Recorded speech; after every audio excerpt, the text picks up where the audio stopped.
जय हिंद दोस्तों, कैसे हैं आप सब। आई होप सभी अच्छे होंगे। आज का जो मैं विषय लेके आई हूँ वो है एनसीसी। एनसीसी आखिर होता क्या है, इसकी स्थापना कैसे की गई है और इसकी जरूरत क्यों पड़ी, भारत में इसकी स्थापना कब से की गई और इसका क्या कारण है। आज हम इसी सब विषय के बारे में चर्चा करेंगे। सबसे पहले हम जान लेते हैं कि एनसीसी का फुल फॉर्म होता क्या है। एनसीसी का फुल फॉर्म है नेशनल कैडेट कॉर्प्स। इसकी शुरुआत सबसे पहले जर्मनी में हुई थी 1666 ईस्वी में। जी हाँ, सबसे पहले जर्मनी में शुरू हुई एनसीसी। इसके बाद कई सालों बाद जब भारत में ऐसा अध्ययन किया गया, ऐसा अनुमान लगाया गया कि हाँ, आगे आने वाले भविष्य में हमें कभी ऐसी परिस्थिति आ जाए जब हमारी सेना हमारे पास कम पड़ जाए या कुछ ऐसी कंडीशन आ जाए, तो उस समय के लिए हमें अभी से अपने छात्रों को, अपने आने वाले जो भी आने वाले भविष्य के जो भी कैडेट हैं, जो भी छात्र हैं, उन्हें हमें एक एनसीसी कैडेट के तौर पर तैयार करना चाहिए और उन्हें हर परिस्थिति और हर गतिविधियों से अभी से ही अवगत करा देना चाहिए, ताकि कभी अगर हमारे देश में ऐसी कोई परिस्थिति आती है तो वो हमारे देश के साथ सपोर्ट करें, उसमें हर कार्य में सहभागिता लें। तो इसलिए भारत में 15 जुलाई 1948 को एनसीसी की स्थापना की गई और इसके लिए एक समिति बनाई गई थी, जिसकी समिति की अध्यक्षता पंडित एच.एन. कुजरू ने की थी। और इस समिति ने क्या किया, सबसे पहले इन सारी गतिविधियों पर रिसर्च की, सारी चीजों का अध्ययन किया कि आखिर भारत में एनसीसी लाना चाहिए या नहीं और इसका क्या उद्देश्य है, इसकी क्या जरूरत पड़ रही है। तो मेन उनका फोकस यही था कि सेना की कमी को पूरा करने के लिए हमें एनसीसी को लाना चाहिए, एनसीसी की स्थापना करना चाहिए। इसके साथ ही एनसीसी त्रिस्तरीय ढांचे पे काम करती है, army, navy and air force. Army जिसके अंतर्गत हमें आर्मी से संबंधित जानकारी दी जाती है, नेवी जिसमें नेवल से संबंधित जानकारी दी जाती है और एयरफोर्स में एयरफोर्स की गतिविधियों के बारे में बताया जाता है। इस तरह हम 3 लेवल पर एनसीसी ले सकते हैं और ये छात्रों का एक स्वैच्छिक संगठन है।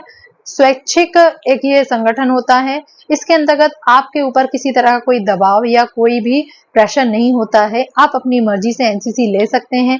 जिस भी यूनिट का आपके कॉलेज या स्कूल में एनसीसी है, आप उसमें ले सकते हैं। ऐसा कोई प्रेशर या कोई दबाव नहीं है कि हर कैडेट को, हर छात्र को एनसीसी लेना जरूरी है। इसके अलावा एनसीसी का एक आदर्श वाक्य है एकता और अनुशासन। एकता और अनुशासन अर्थात इसके अंतर्गत जो भी गतिविधियां होंगी वो सभी एकता और अनुशासन के अंदर रहकर ही होती हैं। ये एकता और अनुशासन का वाक्य जो है, ये 23 दिसंबर 1957 को अपनाया गया। इसके अलावा एनसीसी में 3 तरह के प्रमाण पत्र की परीक्षाएं होती हैं, ए, बी एंड सी। ए प्रमाण पत्र, बी और सी, ये 3 तरह की एग्जाम पास करके आपका एनसीसी का पूरा टेन्योर कंप्लीट होता है। आयु सीमा की बात करें तो न्यूनतम 12 वर्ष और अधिकतम इसमें 26 वर्ष की आयु आप ले सकते हैं। इससे ज्यादा आयु में आप एडमिशन नहीं ले सकते हैं। स्कूल में यदि हम देखें तो स्कूल के जो छात्र हैं, यदि वो एनसीसी लेना चाहते हैं तो उनकी न्यूनतम आयु 12 वर्ष होना चाहिए और इसके बाद उन्हें जो प्रमाण पत्र मिलता है 2 साल के बाद, वो मिलता है ए प्रमाण पत्र। ए सर्टिफिकेट एग्जाम पास करने के बाद उन्हें ए प्रमाण पत्र मिल जाता है।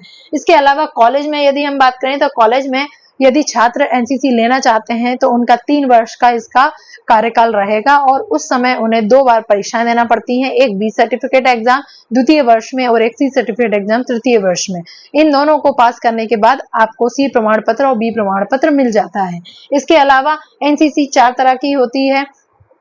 इसमें 4 तरह के छात्र ले सकते हैं, जैसे कि स्कूल में यदि हम बात करें तो जो स्कूल के लड़के रहते हैं वो यदि इसमें लेंगे तो उसे हम जूनियर डिवीजन कहेंगे और यदि कॉलेज के लड़के इसको लेंगे तो उसे सीनियर डिवीजन कहेंगे।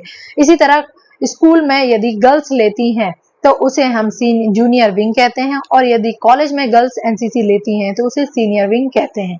इस तरह से एनसीसी में इन 4 तरह से एडमिशन होता है। एनसीसी का अभी आने वाले समय में कब से इसका एडमिशन शुरू होगा, क्या इसकी इनरोलमेंट प्रोसेस रहेगी, कैसे एनसीसी ले सकते हैं, क्या इसके लिए हमारे पास अनिवार्यता होना चाहिए, क्या क्या इसके लिए रिक्वायरमेंट मांगते हैं, वो सारी जानकारी मैं आपको आगे आने वाली वीडियो में देती रहूंगी। उम्मीद करती हूँ आपको ये वीडियो पसंद आया होगा और एनसीसी क्या है, ये किस तरह से काम करती है, ये आपको थोड़ा बहुत इससे आइडिया मिल गया होगा। बाकी की जानकारी मैं अपने आगे आने वाले वीडियोस में जरूर दूंगी आपको। जुड़े रहिए मेरे साथ और यदि पसंद आई हो जानकारी तो चैनल को लाइक, शेयर और सब्सक्राइब जरूर करिए। जय हिंद।